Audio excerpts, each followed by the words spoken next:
Hey ZOOSK fans, this is Kezia Noble from Kezia-Noble.com, leading female dating and attraction expert for men.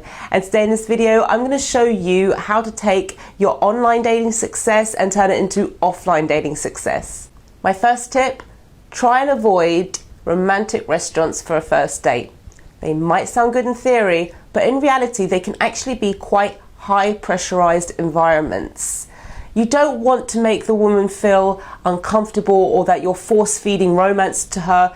Romance is always so much better when it comes about organically, and you can't do that if you're restricted, in this seat and everything is just a little bit too perfect. It doesn't make the other person feel relaxed either. Instead, go for something such as like a lounge bar or just a bar in general, because usually these places will have a restaurant attached, which is a great way to extend the date if it's going well. Again, keep the environment low pressure, make sure she's relaxed and you're relaxed, because that's the only way that you're really going to get to know each other.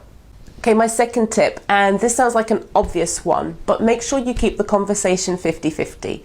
Very often when guys are nervous on a first date or talking to women in general that they like, they can often end up asking her question after question after question, and it feels like an interrogation rather than a conversation. Or they can go the other way and just go on a monologue and talk about themselves, but usually it's asking too many questions. Remember, she's trying to get to know you as well. So if you just keep asking her a series of questions and you don't tell her your opinion or give her an anecdote or share information about yourself, then it's going to feel very, very one way. Remember, you've got a strong reality, okay? It's not just about the woman, it's about you too. And you want her to feel like she wants to be part of your reality as well.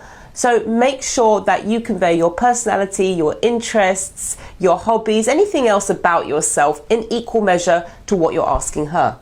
Tip 3, don't get too needy. Now, if the date goes well, which I'm sure it will, especially if you follow those 2 other tips, you're going to want to see her again, and she's probably going to want to see you again.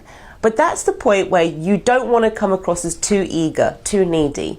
Remember, this is where you need to play it cool. If she likes you, she'll wait and she'll want to see you again. So don't make yourself overly available. When you're arranging the next date, tell her you're busy next week. Say it's a shame, you would have loved to have seen her next week, but you've got to get this week out the way or the next week out the way, and then you can meet up again. That just makes her want it a little bit more than you just saying, you know what, my diary's completely free. You pick a day and I'll be there. Now, some people will say you shouldn't play games, but I do find in my experience of helping guys that this one little touch can really make the difference, because women are attracted to men who don't have loads of free time on their hands, that are not prioritizing them to the extent where, everything else that they have planned in their diary goes on hold for that date. And likewise with men, they always respect a woman who's got not this complete abundance of time, and her time's precious, and he respects it a lot more. So remember, the third tip, don't be too needy. She will see you again if she likes you. Just, play it cool a little bit for that last point. Okay, ZOOSK fans, that's all from me. Remember to check out my website, Kezia-Noble.com. Thanks for watching.